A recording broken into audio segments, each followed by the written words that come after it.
اور منی عضو مخصوص سے لذت اور جوش کے ساتھ ٹپک کر خارج ہونے والا سفید مادہ ہوتا ہے جس سے انسان پیدا ہوتا ہے. اس کے خروج سے آدمی پر غسل فرض ہو جاتا ہے. ودی وہ گاڑھا سفید پانی جو پیشاب سے قبل یا بعد خارج ہوتا ہے، اس کے نکلنے پر غسل کرنا ضروری نہیں. یہ اسی طرح لکوریا بھی اس میں آ جاتا ہے. جن عورتوں کو سفید رطوبت یعنی لکوریا کی شکایت ہوتی ہے اس سے بھی غسل لازم نہیں ہوتا، حسب معمول نمازیں ادا کرنی چاہیے. لکوریا کا جو سیکریشن ہے اگر وہ کپڑے پر لگ جائے تو اسی طرح چلو بھر پانی سے اس کو صاف کر لینا چاہیے. حائضہ کو چھونا اور اس کے ساتھ کھانا جائز ہے. حضرت انس رضی اللہ عنہ روایت کرتے ہیں کہ جب عورت حیض سے ہوتی تو یہودی اس کے ساتھ کھاتے پیتے نہیں تھے، تو رسول اللہ صلی اللہ علیہ وسلم نے فرمایا حائضہ سے ہر کام کرو سوائے جماع کے. یعنی حائضہ سے کھانا پینا، اٹھنا بیٹھنا، ملنا جلنا، اسے چھونا، بوس و کنار وغیرہ سب جائز ہے سوائے مجامت کے.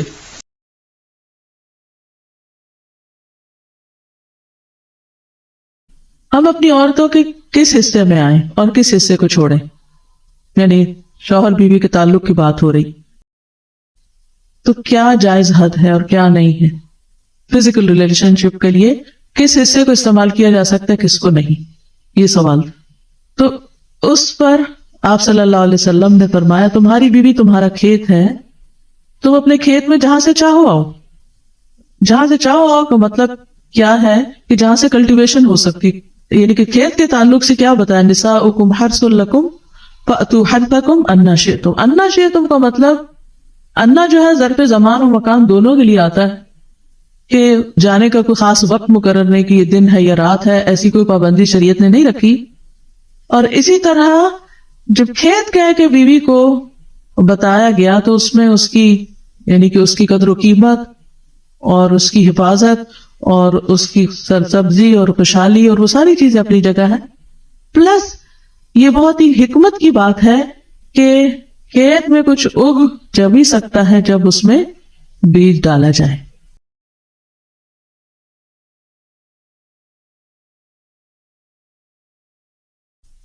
تو بیوی کو مارنے سے متعلق جو قرآن اور حدیث کی روشنی میں جو حکم ہے وہ سامنے.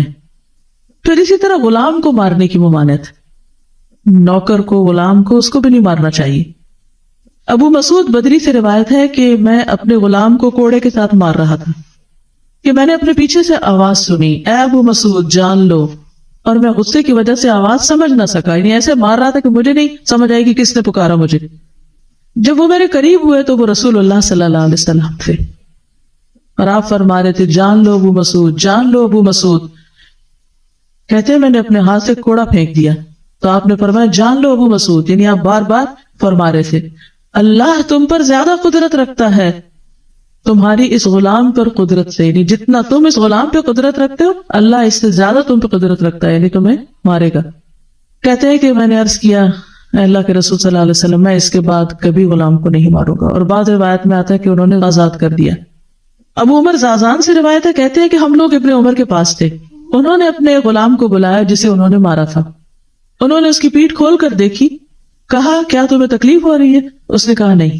اس کے بعد ابن عمر نے غلام کو آزاد کر دیا اور ایک تنکا زمین سے اٹھایا اور کہا کہ مجھے اس کا اتنا بھی اجر نہیں ملے گا جتنا اس تنکے کا وزن ہے. میں نے کہا ابو عبد الرحمن آپ ایسے کیوں کہہ رہے ہیں؟